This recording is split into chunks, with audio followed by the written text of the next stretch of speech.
के लेने से अभी 500 है क्या? ढूंढ लेगा नहीं ये तो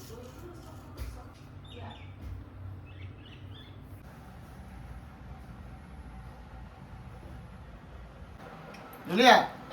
ibai thong apa? Wow mà Asing ba? nang hek lei rồi trên nào Che hek tha me. Ni bang pai bunu ba. Adai maning ni bang pi jaw ya to sumang ni ko pa gam ni. Good morning ma'am. Ngasidi akoy Julie chakrani wakhal yam nungaite dum punna leminarambani na ne punna leminarakpani na akoy Julie se tang 23 da la yumdagi tholokpani 24 da thungba ko ado dum thambudi phadre do shu yama yam kuina leire boy khalle do ngasidi mama su mathal leibanina aisu khamba kan ngamdre ma su dum chaninge bo ko mama su mathal leiba nungai tabanina ngasi chakhi dore ma ana wakal budi nungaite tumbaga se mamra khangaudre dum chakadabam su leirabanina nungthang chitoina do ga su aise dum nungaite wakal se ne ano nung churame ngarang dang di phajana manasina hinje ina ngarang di khanmani singam da chairam dare nungsa ban sa gi bagine ado yam phare nong churama baina yang isinga haiba mathau tare duga phakpa je ke gi nong ninga sang ngang jalis tomato ngang ba tomato macha khara ngang ba palame se to karani ano khang ninga si je Julie chatuin toira ka nung di Thawai si nung di nungai taba ko Julie di khang di ma di yum chaturai na nungai ra akoy ngo dum nei ra mai na ichik chik pa do mi la am dai yo ra ga harau re la nge ga halam dai da na mu Thawai se nungai taba ayuk ta wa hojik nung ko kitang di chure di khang de Thawai se inung nungai ta boy kari boy tukut boy kari boy chatore khanna to imare aga mapana ngasi dia ngangane gi ke mana tawne na changre nungai tra sa ma changre chak thungre yang thu kai thung no khang de pung tere ta dore ai su sa kum changjan de ya ra ko re cha ke mune Ram sa patay ubi. nga matung mari khak lei gi mane ado khame sin biga moruk tangkai tawraga thongjele ni ai sini man yam thu gre sono paru gi cha khai dok pire moini pijaraga ngasi di mapana thin beurani sono nukti gi cycle chat pado ngasi mapan thin do rai bada harau bada loi khara nga hingse mapada ngauja bani na ba bye ngasi di papana ai khanau se papan thin do rai ni ma Sonu na budi hale sonu hana thilamaga duga mu paru thinjalam doine arau bada ni se papan thile ga ina tawnyong ko marak ta mapan thin bi baga jismai laga harau jarini aga moi di loin charawan gre ai ga juli ga mu nahan se ina smart bazar de le ke bani ya ma chau bam se lauksa le tawri ba kan se chaumin se ai juli ga ma ka haura ga juli se pizza ke ning ba di am pizza ning mane ba ko dum ma su ada dum chari poni ado si dum ai ke se le ra dum pizza ning ba doina chaumin sa hau dre pa ngasi de ek to di dum chara ke to do pani puri ke su dum ije nau puling da ka ai di than to re dum chaning da ba ma ga pul bi cha hau nai do dum jina wari sana ba ga kari ke to ba da su cha hau dre do chaumin si di ngasi di dum ai ke breakfast cha ra khai si na tawre do si ari masina phajana ina thamjan gara sena phajana haur thonga ichina saga chamina ra hinde di jelina silchar da chawrani aina sida ikanta le haurani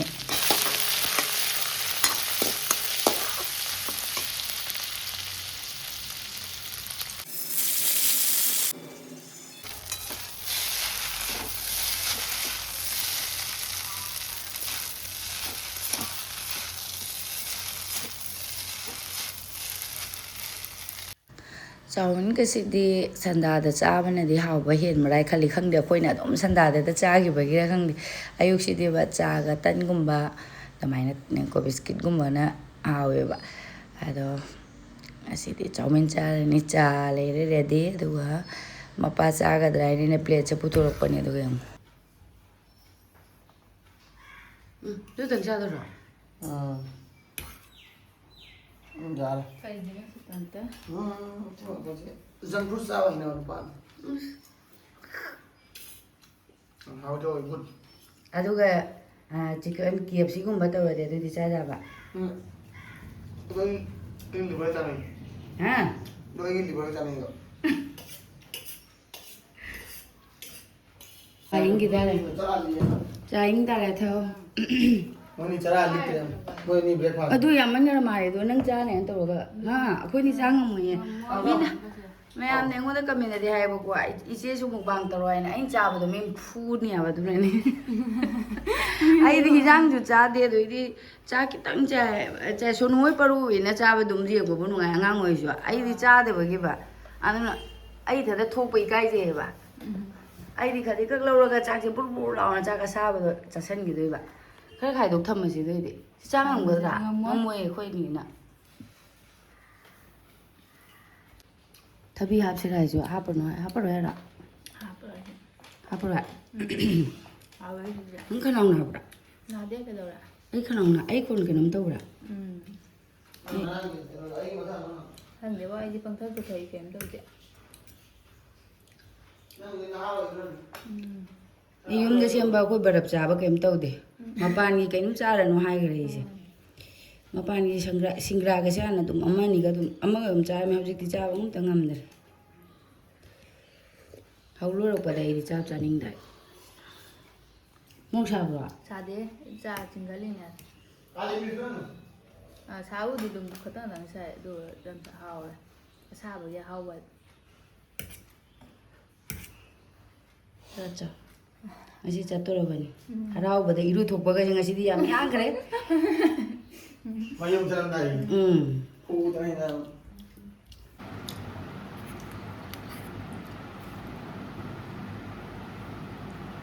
oi baga ga koina pana puraga lai ni ngamas iche susilana khoma kwa chabaina pana hapiri iche susilai pana phaja bado iche susilana han ma he thamamge mapa tharau haibako adu iche susilai pana ku panjidi loire phajabada aisine ado iche susilai aini yon thu oina haiba adu yon da mare iche susilai adum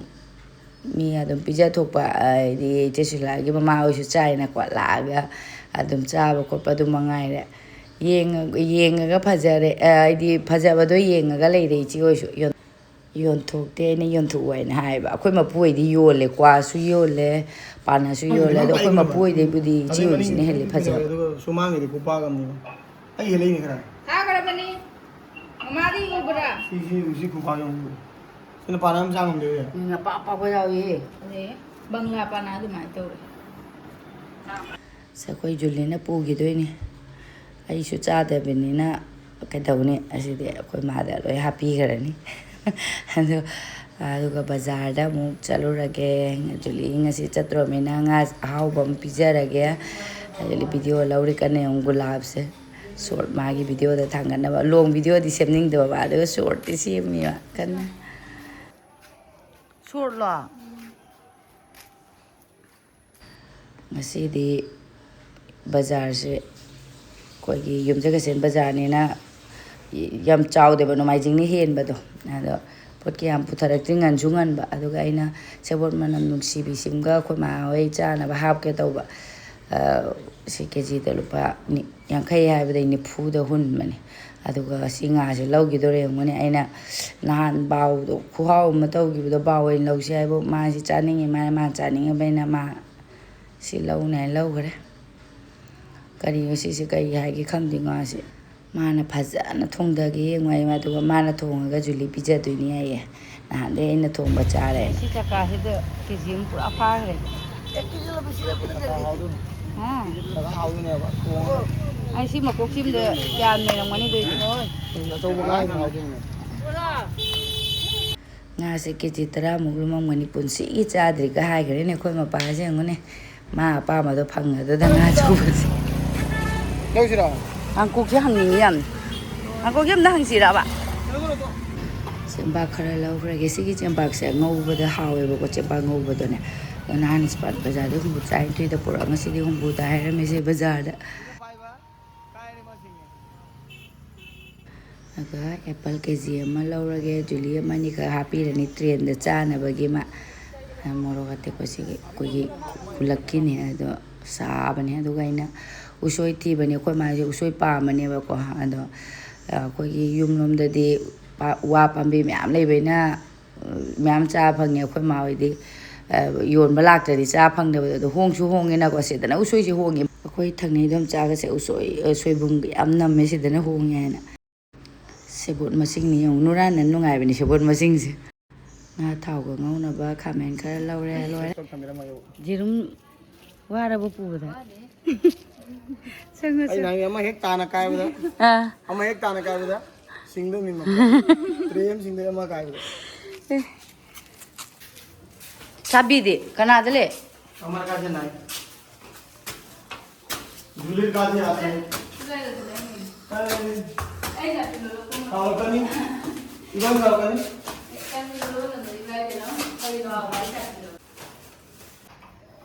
sign नों चूर सुम साबने उमांग का जरूर बता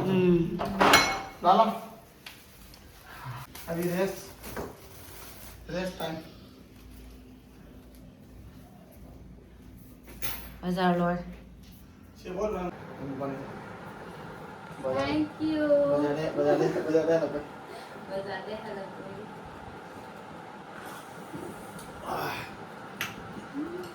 दिल्ली से blog तो हो रही है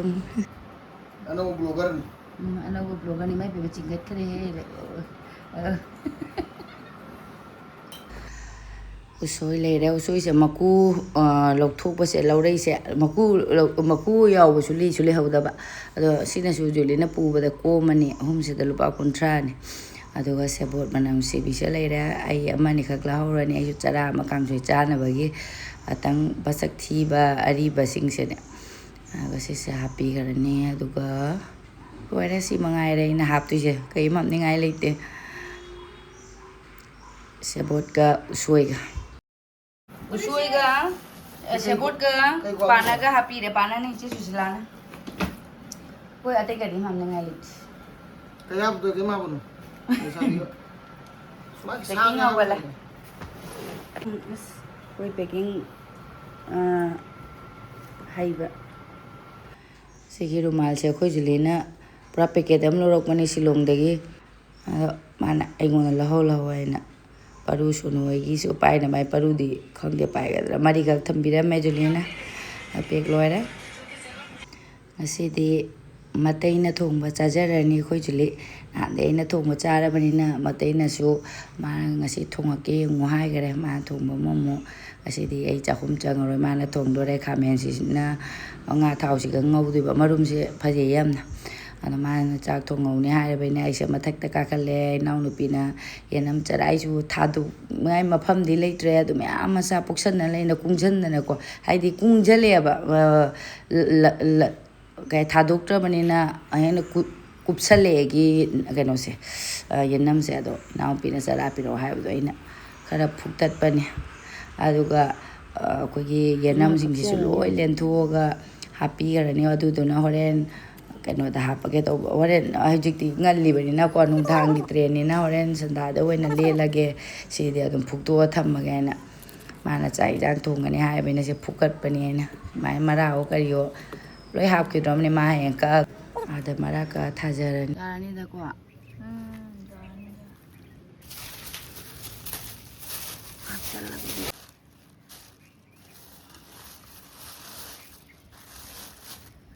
खल्लगा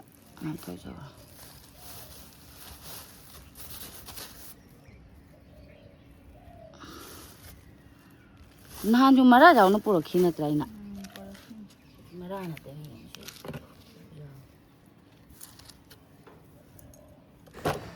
लेबाक से याम यामिनो अदुम नुखाइरादि येंदेम मखोंदा हापचलगे हंदकी येंदेम से इना नुक्सागा साबने इसिंग चायबा वाटपगिरा खंगदे कंकं छनबद माइन तौर मखोंदा खरा हापिरुगे अगा मथक्ते लोइसलाबिना खोय मपाजु चाहि जांगा लोइसले मनमगा नुक्सिबना लोइरे मादे ꯇꯤꯜꯍꯧꯒ ꯆꯅꯝꯒ ꯍꯥꯞꯄꯤ ꯃꯥꯜꯂꯦ ꯑꯗꯨꯒ ꯉꯥ ꯊꯥꯎ ꯃꯃꯥꯡ ꯉꯧꯔꯝꯃꯦ ꯈꯥꯃꯦꯟꯒꯤ ꯉꯥ ꯊꯥꯎ ꯈꯨꯍꯥꯎꯁꯤꯗꯤ ꯂꯩꯇ꯭ꯔꯦ ꯃꯌꯥꯝ ꯑꯗꯨꯒ ꯆꯥꯛ ꯊꯣꯛ ꯂꯣꯏꯔꯝꯃꯒ ꯑꯃꯨꯛ ꯁꯣꯅꯨ ꯁꯨꯇꯤ ꯊꯥꯕ ꯃꯇꯝ ꯌꯧꯔꯛꯑꯦꯅ ꯃꯥ ꯂꯧ ꯆꯠꯈ꯭ꯔꯦ ꯁꯣꯅꯨꯗꯣ ꯁꯥꯏꯀꯜ ꯄꯨꯔꯗꯤ ꯃꯊꯟꯇ ꯍꯜꯂꯛꯆꯒꯗꯕꯗꯣ ꯑꯗꯣ ꯄꯔꯨꯅ ꯑꯃꯨꯛ ꯋꯥꯠꯂꯤ ꯂꯧꯕ ꯆꯠꯈ꯭ꯔꯦ ꯃꯥ ꯉꯁꯤ ꯑꯉꯥꯡꯁꯤꯡꯁꯨ ꯍꯔꯥꯎꯖꯔꯦ ꯃꯄꯥꯁꯨ ꯅꯣꯡꯃꯇꯪꯅꯤ ꯍꯥꯏꯅ ꯃꯥꯁꯨ ꯑꯉꯥꯡ ꯍꯔꯥꯎꯖꯔꯦ ꯂꯣꯏꯔꯦ ꯑꯩꯅ ꯋꯥꯕꯒ ꯊꯤꯗꯒ ꯆꯠꯈ꯭ꯔꯦ ꯑꯗꯨꯒ ꯑꯩꯅ ꯈꯥꯏꯗꯣꯛꯑꯦ ꯐꯗꯤꯒꯣꯝ ꯊꯥꯛꯆꯤꯜꯂꯅꯤ ꯉꯥꯁꯦ ꯑꯆꯥꯎꯔꯕꯩꯅꯀꯣ ꯉꯥꯁꯦ ꯆꯒꯠ ꯆꯒꯠ ꯂꯥꯎꯔꯦ ꯑꯗꯨꯒ ꯉꯥ ꯊꯥꯎꯁꯤꯁꯨ ꯐꯖꯅ ꯍꯥꯎꯕ ꯍꯥꯏꯇꯥꯔꯦ ꯉꯥ ꯊꯥꯎꯁꯤ ꯐꯖꯅ ꯍꯥꯎꯔꯦ ꯑꯩꯅ ꯊꯣꯡꯕ ꯅꯠꯇꯕꯅꯤꯅ ꯃꯥ ꯊꯣꯡꯉ ꯅꯣꯡ ꯐꯥꯗꯣꯛꯁꯨ ꯃꯤꯅ ꯊꯣꯡꯕ ꯍꯥꯎꯋꯦ ꯄꯔꯨꯁꯨ ꯂꯥꯛꯑꯦ Julia, ibai thong hao ba? Kuwao ma. Aseng ba? Sin tin ba si? Ni de aseng ba ni kuwao ma. Oh. Cái hao kìa. ꯑꯗꯨꯒ ꯇ꯭ꯔꯦꯟꯗ ꯆꯥꯅꯕꯒꯤ ꯑꯩꯅ ꯈꯖꯤꯛ ꯈꯔ ꯖꯨꯂꯤ ꯑꯆꯣꯏꯄ ꯑꯗꯨꯝ ꯆꯥꯒꯟꯕꯅꯤꯅ ꯅꯤꯝꯀꯤ ꯈꯔ ꯍꯧꯔ ꯍꯥꯞꯄꯤꯒꯦ ꯇꯧꯕꯅꯦ ꯑꯗꯣ ꯌꯥꯝꯅ ꯅꯠꯇꯕꯤꯗ ꯈꯤꯇꯪꯇꯅꯦ ꯍꯧꯕꯤꯔꯦ ꯖꯨꯂꯤ ꯇ꯭ꯔꯦꯟꯗꯕꯨꯗꯤ ꯀꯩ ꯆꯥꯎꯗꯣꯏꯅꯣ ꯄꯨꯡ 9ꯗ ꯇꯣꯡꯉꯒ ꯅꯣꯡꯉꯥꯜꯂ ꯄꯨꯡ 3 9ꯗ ꯑꯗꯨꯝ ꯊꯨꯡꯒꯗꯣꯏꯅꯦꯕꯀꯣ ꯑꯗꯣ ꯁꯤꯒꯤꯗꯒꯤꯗꯤ ꯑꯩꯈꯣꯏ ꯀꯣꯛ ꯁꯥꯕ ꯍꯧꯔꯦ ꯄꯨꯡ ꯑꯁꯤ ꯗꯥꯜꯆꯤꯅꯤꯁꯤꯁꯨ ꯍꯥꯞꯄꯤꯒꯦ ꯇꯧꯕꯅꯦ ꯁꯤꯒꯤ ꯃꯇꯥꯡꯁꯤꯗꯩꯗꯤ ꯑꯩꯈꯣꯏ ꯀꯣꯛ ꯁꯥꯕꯗ ꯑꯃꯨꯛ ꯂꯣꯏꯈꯠꯂꯦ ꯍꯥꯏꯗꯤ ꯇ꯭ꯔꯦꯟꯁꯦ ꯊꯥꯏꯒ ꯊꯥꯗꯦꯒ ꯑꯁꯥꯝ ꯐ꯭ꯂꯥꯠ ꯑꯣꯏꯈꯤꯕꯗꯨꯅ ꯇ꯭ꯔꯦꯟꯁꯦ ꯊꯥꯏꯒ ꯊꯥꯗꯦꯒ ꯇꯧꯔꯦ ꯑꯗꯨꯒ ꯄꯨꯡ 9ꯒꯤ ꯇ꯭ꯔꯦꯟꯗꯣ ꯗꯤꯂꯦ ꯑꯣꯏꯗꯅ ꯄꯨꯡ 12ꯗ ꯎꯠꯂꯛꯑꯕꯀꯣ ꯑꯗꯣ ꯖꯨꯂꯤꯁꯤꯅ ꯀꯦꯟꯁꯦꯜꯁꯨ ꯇꯧꯊꯣꯛꯑꯒꯦ ꯍꯥꯏꯁꯨ ꯃꯥꯁꯦ ꯃꯃꯣꯟ ꯅꯨꯡꯉꯥꯏꯇꯕꯒꯨꯝ ꯆꯠꯀꯅꯦꯅ ꯂꯥꯡꯉꯨꯔꯕꯅꯤꯅꯅꯦ ꯂꯥꯡꯉꯕꯅꯤꯅ ꯃꯥꯁꯨ ꯅꯨꯡꯉꯥꯏꯇ꯭ꯔꯤꯖꯥꯠꯅꯤ ꯑꯩꯈꯣꯏꯗꯤ ꯑꯩꯈꯣꯏꯁꯨ ꯀꯦꯟꯁꯦꯜ ꯇꯧꯔꯒꯦ ꯍꯥꯏꯔꯒ ꯃꯥꯁꯨ ꯃꯊꯧꯋꯥꯏ ꯅꯨꯡꯉꯥꯏꯇꯕꯗꯨꯗ ꯑꯩꯈꯣꯏꯁꯨ ꯀꯔꯤꯝ ꯍꯥꯏ ꯉꯝꯗ꯭ꯔꯕ ꯑꯗꯨꯅ ꯇꯤꯀꯦꯠ ꯀꯦꯟꯁꯦꯜ ꯇꯧꯊꯣꯛꯑꯣ ꯁꯨꯛꯌꯥꯝ ꯊꯦꯡꯁꯦ ꯄꯨꯡ 12ꯗꯅꯦꯕꯀꯣ ꯊꯥꯗꯣꯏꯁꯦ ꯄꯨꯡ 9ꯒꯤ ꯇ꯭ꯔꯦꯟꯁꯦ ꯑꯗꯣ ꯀꯩꯅꯣ ꯇꯧꯔ ꯀꯦꯟꯁꯦꯜ ꯇꯧꯊꯣꯛꯑ ꯂꯩꯈꯤꯅꯤ ꯍꯥꯏꯗꯤ ꯑꯩꯈꯣꯏꯁꯨ ꯅꯨꯡꯉꯥꯏꯒꯗꯕ ꯃꯥꯅꯦ ꯅꯨꯡꯉꯥꯏꯇꯕ ꯎꯕꯗꯣ ꯑꯗꯨꯝ ꯇꯧꯔꯦ ꯄꯨꯡ ꯍꯧꯖꯤꯛꯁꯦ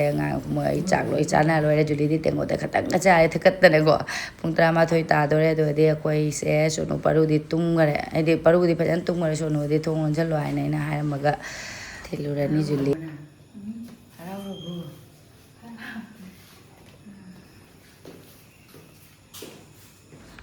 ꯁ꯭ꯇꯦꯁꯟ ꯌꯧꯔꯦ ꯑꯩꯈꯣꯏ ꯉꯁꯥꯏ ꯇ꯭ꯔꯦꯟꯗꯣ ꯂꯦꯠ ꯑꯣꯏꯕꯗꯨꯗꯤꯀꯣ ꯗꯤꯂꯦ ꯑꯣꯏꯈꯤꯕꯗꯨꯗꯤ ꯁꯨꯄꯔꯗ ꯊꯥꯔꯁꯤꯔꯥ ꯍꯥꯏꯅ ꯈꯜꯂꯝꯃꯦꯕ ꯃꯥꯁꯨ ꯅꯣꯡꯃ ꯈꯛꯇꯪ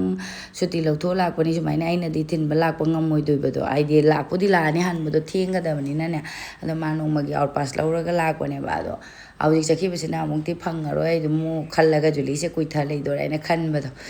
ꯑꯗꯣ ꯁꯨꯄꯔꯗ ꯊꯥꯅꯕ ꯇꯧꯔꯦ ꯁꯨꯄꯔ ꯇꯤꯀꯦꯠ ꯀꯛꯀꯦ ꯇꯧꯕꯗ ꯁꯨꯄꯔꯁꯨ ꯃꯤ 3 ꯈꯛꯇꯪꯒꯤ ꯇꯤꯀꯦꯠ ꯃꯤꯁꯦ ꯂꯩꯕꯀꯣ ꯑꯗꯨꯒꯗꯤ ꯇꯣꯛꯑꯦ ꯑꯗꯨꯝ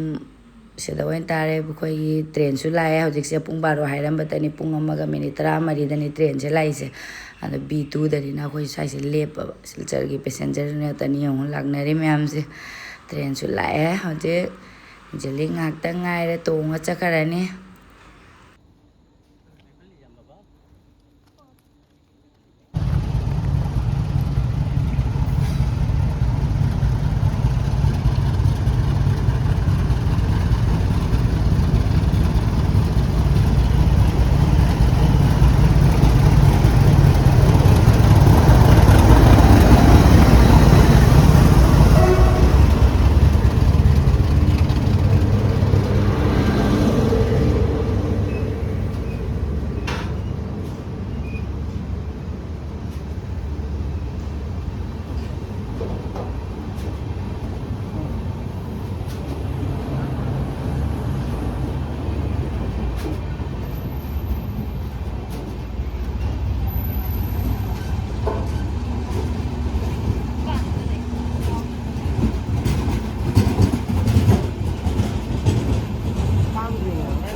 ꯀꯥꯈꯠꯈꯔꯦ ꯖꯨꯂꯤ ꯑꯩ ꯀꯥꯈꯠꯇ꯭ꯔꯦ ꯃꯤꯅꯤꯠ 2 ꯈꯛꯇꯪꯗꯅꯦꯕꯀꯣ ꯀꯃꯩꯈꯥꯁꯤꯗ ꯂꯦꯞꯄꯤꯁꯦ ꯑꯗꯨꯅ ꯑꯩ ꯀꯥꯈꯠꯇ꯭ꯔꯦ ꯖꯨꯂꯤ ꯕꯥꯏ ꯕꯥꯏ ꯇꯧꯔꯦ ꯃꯇꯩꯅ ꯂꯣꯏꯅ ꯄꯣꯠ ꯆꯩꯗꯤ ꯊꯝꯒꯠꯄꯤꯌꯨꯔꯦ ꯍꯥꯞꯀꯠꯂꯨꯔꯦ ꯑꯗꯨꯒ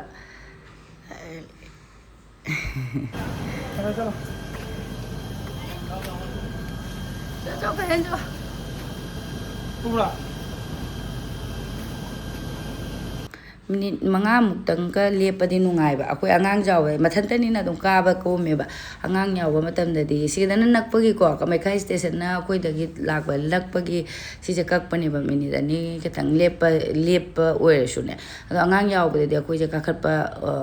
nungaite bane adu sono jum chawr mina du budi kasum kaide ko hati station dadi amuk lak phara bani na du tan ja taisaro asida dum parpap ka haur loire na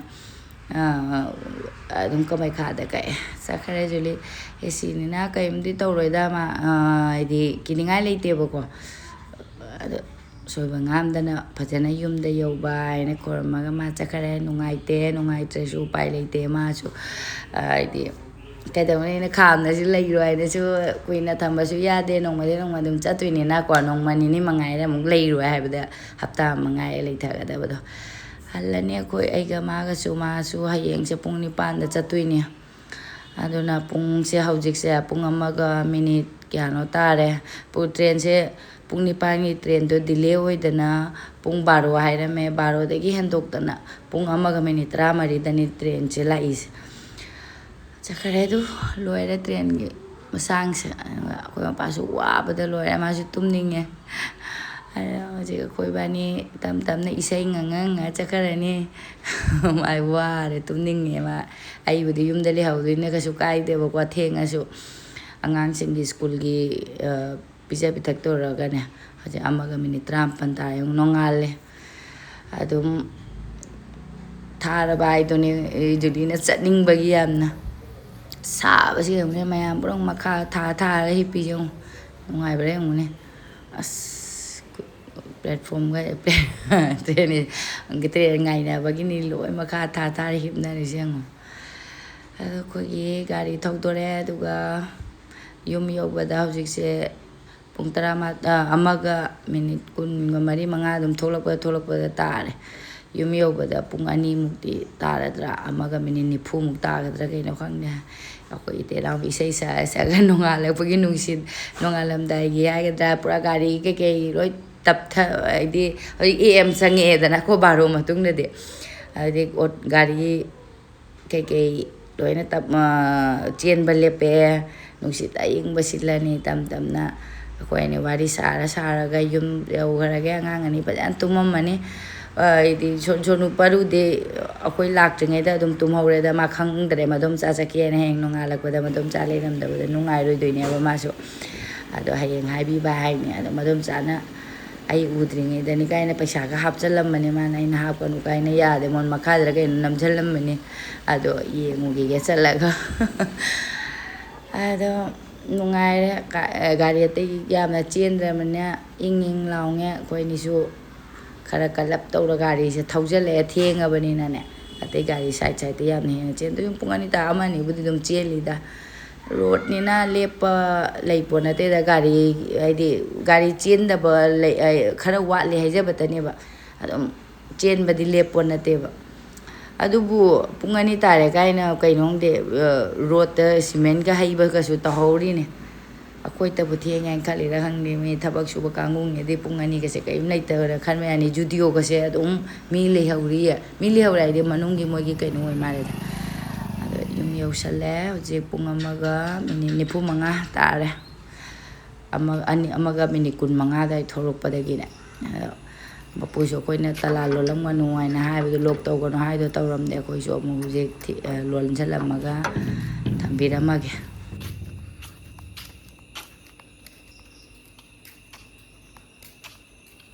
kalo kete ka pudiya na isen ekta na ha pudiya oi namda na phamlam na khom tham long na kalo ke lai ke law de e thau ni pudiya na pot nam tham de mare ya ke na pa da ro te sa ha